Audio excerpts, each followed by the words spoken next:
2 initiatives électoralistes sur les coûts de la santé.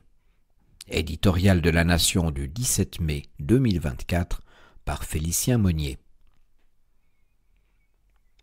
Le Parti socialiste et le PDC, le Centre, ont chacun lancé en pleine campagne pour les dernières élections fédérales une initiative traitant des coûts de la santé. Nous voterons sur elle le 9 juin prochain. L'initiative socialiste. Sur le modèle vaudois actuel, l'initiative socialiste vise à limiter dans toute la Suisse les primes d'assurance maladie à 10% du revenu. Le reste des coûts de la santé serait à la charge du ménage ordinaire de la Confédération, à raison de 2/3, et des cantons pour 1/3. Son adoption ferait basculer le financement des coûts de la santé, principalement sur la Confédération. Comme avec l'initiative sur la 13e rente, l'initiative socialiste ne prévoit pas le financement des dépenses qu'elle engendrera. Cette position est irresponsable et permet aux initiants de dissimuler que leur mesure sociale a un coût. La semaine dernière, sur Infrarouge, poussés à se déterminer, les partisans du texte ont osé proposer de couper dans le budget nouvellement augmenté de l'armée. Chez les Verts et les socialistes, l'ombre du GSSA plane encore. Plus vraisemblablement, l'absorption des nouvelles dépenses passera par des augmentations d'impôts, très probablement de la TVA, voire de l'impôt fédéral direct. Or, cette augmentation de la TVA ne sera pas indolore, en particulier pour les personnes non éligibles aux futures subventions, mais dont la situation financière est tout de même fragile. Nous pensons à cette classe moyenne qui se paupérise d'année en année. L'initiative met le financement des subventions à la charge de la Confédération. Les coûts de la santé se trouveraient alors en concurrence avec les autres dépenses fédérales. Les initiants espèrent contraindre les chambres à enfin faire pression sur les prestataires pour qu'ils maîtrisent les coûts, de la pharma aux hôpitaux en passant par les assurances. Comme si cette question n'obsédait pas notre classe politique depuis 15 ans. C'est oublier qu'une grande partie des coûts de la santé est actuellement en main cantonale, au premier chef desquels la planification hospitalière. Cette attribution d'une nouvelle responsabilité financière à Berne aspirera immanquablement dans son sillage des compétences politiques. En outre, l'expérience vaudoise, qui voit le canton subventionner les plus nécessiteux, n'est pas la plus concluante en termes de maîtrise simultanée des coûts, bien qu'une prise de conscience se fasse jour. L'initiative aggrave la confusion entre financement par l'assurance et financement par l'impôt. Il s'agit encore d'un pas supplémentaire vers une étatisation de la médecine. Avec ces initiatives, les coûts continueront de croître, à tout le moins dans le moyen terme, qui est le temps parlementaire fédéral. Il sera trop facile dans quelques années d'en appeler à encore plus de subventions. De 10% du revenu, nous passerons à 7%, puis à 5%, et enfin à 0%. Les coûts de la santé seront définitivement dépendants de l'impôt et de l'État, avec les atteintes à la liberté du patient et des praticiens que cela présupposera, sans même évoquer les indicibles et coûteuses lourdeurs inhérentes à tout système de santé étatisé.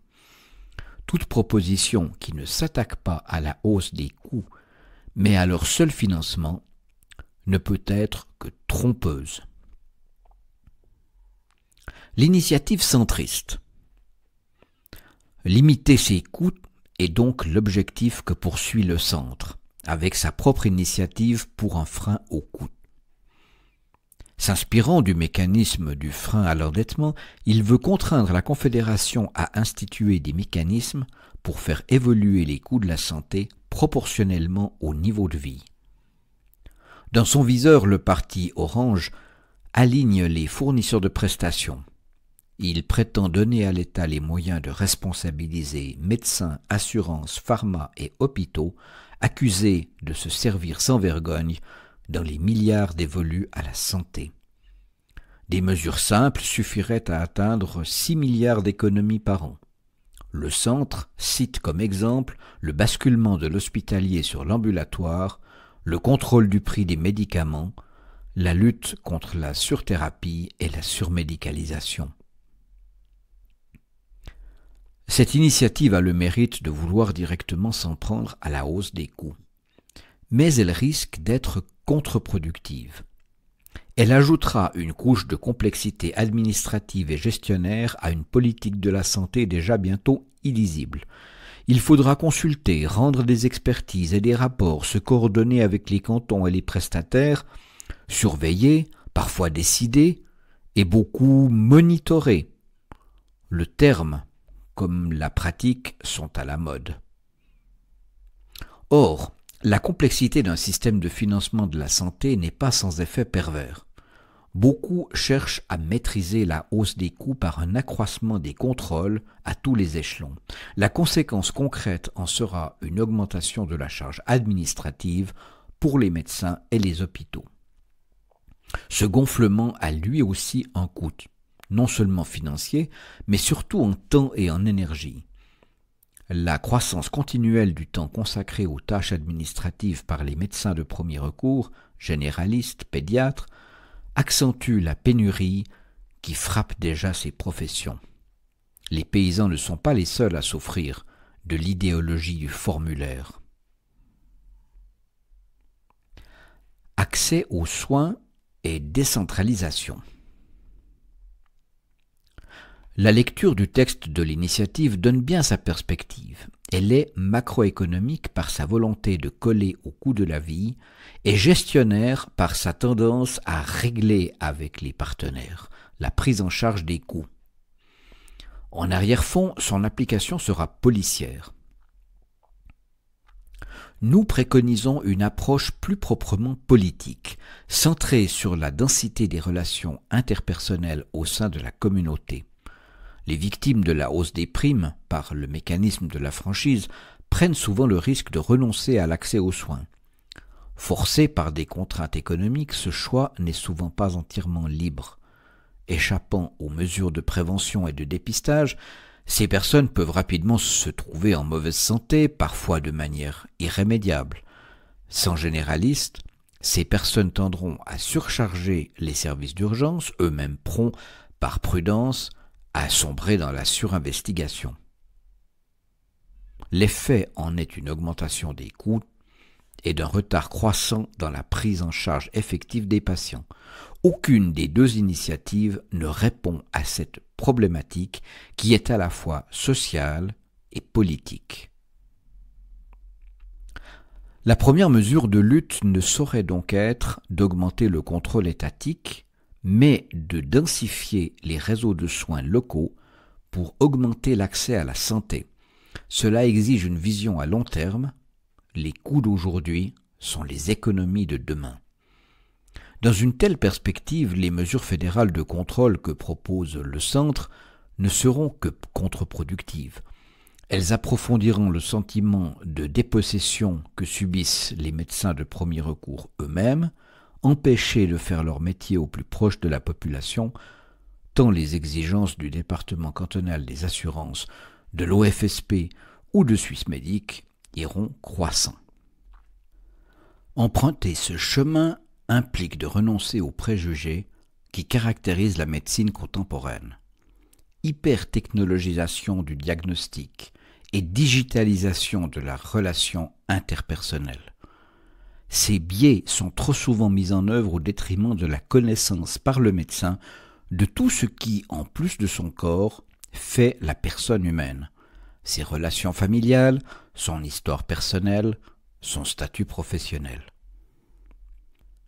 Resserrer ce maillage doit passer par une augmentation de la marge de manœuvre des communes et des cantons. Cela présuppose un recentrement sur la figure du médecin généraliste. Il passera par l'augmentation sensible de sa rémunération, à l'ouverture de son accessibilité, pourquoi pas hors franchise, au travers d'initiatives cantonales, voire communales. on ne s'épargnera pas une réflexion sur la rémunération des spécialistes, non par jalousie, mais pour dissuader certains plans de carrière motivés par la seule rémunération. Comment éviter en particulier que certains plans de carrière ne soient motivés que par la rémunération? Dans un tel contexte, octroyer de nouvelles compétences à Berne ne peut être que délétère. Cela sera moins spectaculaire qu'une initiative coup de menton, lancée dans l'effervescence des élections fédérales, mais sans doute plus efficace. Nous voterons 2 fois non aux initiatives sur les coûts de la santé. Fin de la lecture de cet éditorial. N'oubliez pas de vous abonner à La Nation si vous ne l'êtes pas déjà. Rendez-vous sur notre site internet www.ligue-vaudoise.ch.